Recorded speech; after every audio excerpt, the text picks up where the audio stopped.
کہ رفاع بن زید جذامی رسول اللہ صلی اللہ علیہ وآلہ وسلم کے پاس سے آپ کا خط لے کر اپنی قوم کے پاس آئے اور انہیں اسلام کی دعوت دی، جسے انہوں نے قبول کر لیا۔ اس کے کچھ ہی عرصے کے بعد داہیہ بن خلیفہ الکلبی قیصر شاہ روم کے پاس سے، جہاں انہیں رسول اللہ صلی اللہ علیہ وآلہ وسلم نے بھیجا تھا، اپنا کچھ مال تجارت لیے ہوئے ان لوگوں کے علاقے میں آئے۔ جب وہ شتار نامی ایک وادی میں مقیم تھے تو بنو جذام کے ایک شخص حنید بن اوس اور اس کے بیٹے اوس بن الحنید نے داہیہ کلبی پر حملہ کر کے ان کی ہر چیز پر قبضہ کر لیا۔ اس واقعے کی خبر رفاع کی قوم بنو الزبیب کے ان لوگوں کو پہنچی جو اسلام لا چکے تھے، تو یہ حنید اور اس کے بیٹے اوس کے تعاقب میں دوڑے۔ ان تعاقب کرنے والوں میں بنو زبیب کا نعمان بن ابی جعال بھی تھا۔ اس جماعت نے ان دونوں کو جا لیا اور لڑائی ہونے لگی۔ اس تعاقب کرنے والی جماعت نے حنید اور اس کے بیٹے اوس کے ہاتھ داہیہ کلبی کا تمام مال چھین کر واپس حضرت داہیہ کلبی کے حوالے کر دیا۔ حضرت داہیہ کلبی وہاں سے رسول اللہ صلی اللہ علیہ وآلہ وسلم کی خدمت میں آئے اور اپنی یہ تمام سرگزشت بیان کی اور آپ سے حنید اور اس کے بیٹے اوس کے خون کا مطالبہ کیا۔ نبی کریم صلی اللہ علیہ وآلہ وسلم نے زید بن حارثہ رضی اللہ تعالیٰ عنہ کو ایک بڑی فوج دے کر ان دونوں باپ بیٹے کی سرکوبی کے لیے بھیج دیا۔ انہوں نے ہرہ کے سامنے مقام قذافز پر چھاپا مارا، جس قدر مال اور اشخاص وہاں موجود تھے ان سب پر قبضہ کر لیا۔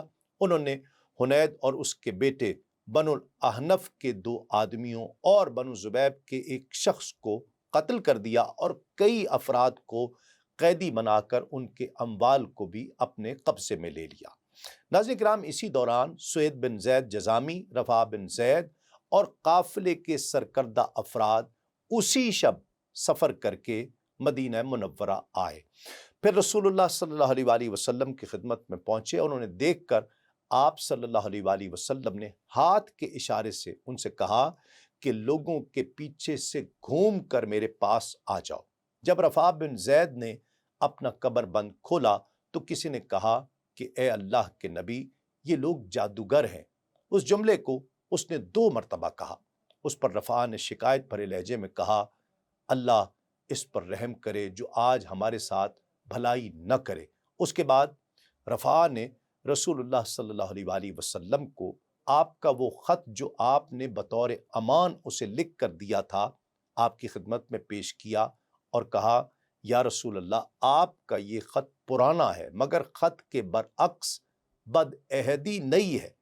رسول اللہ صلی اللہ علیہ وآلہ وسلم نے رفاع کو تشفی آمیز لہجے میں فرمایا کہ نوجوان، اس خط کو سب کے سامنے پڑھو۔ تو اس نے خط بآواز بلند پڑھا۔ اس کے بعد حضور نبی کریم صلی اللہ علیہ وآلہ وسلم نے پوچھا کہ اب بتاؤ کیا ہوا ہے، جس پر انہوں نے سارا واقعہ نبی کریم صلی اللہ علیہ وآلہ وسلم کی خدمت میں عرض کر دیا۔ رسول اللہ صلی اللہ علیہ وآلہ وسلم نے فرمایا کہ جو افراد قتل ہو چکے ان کا میں اب کیا کر سکتا ہوں؟ تو رفاع نے کہا کہ آپ بہتر جانتے ہیں یا رسول اللہ، ہم نے آپ کے حکم کے خلاف نہ کسی حرام کو حلال کیا ہے اور نہ کسی حلال کو حرام کیا ہے۔ اس پر ابو زید بن عمرو جو اس قافلے کے رؤساء میں سے تھے، انہوں نے کہا کہ یا رسول اللہ، جو لوگ زندہ ہیں کم از کم ان کو تو آپ ہماری خاطر آزاد فرما دیجئے۔ رسول اللہ صلی اللہ علیہ وآلہ وسلم نے فرمایا کہ ابو زید نے سچی بات کہی ہے۔